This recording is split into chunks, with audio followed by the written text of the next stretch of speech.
Hello guys, आज हमारे पास एक पेशेंट आए हैं। इनकी 8 महीने की प्रेगनेंसी है। चलिए दिखाते हैं बच्चे की धड़कन कैसे सुनते हैं।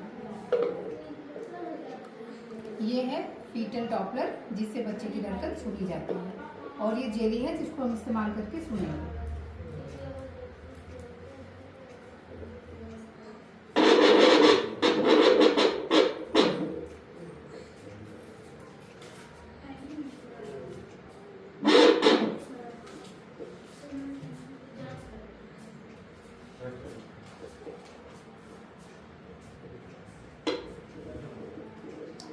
आइए देखिए।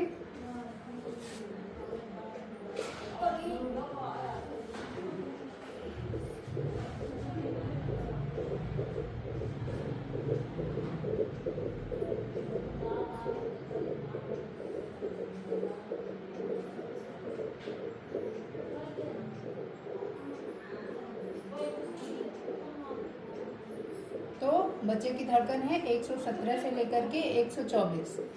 तो ये नॉर्मल है। Bye bye.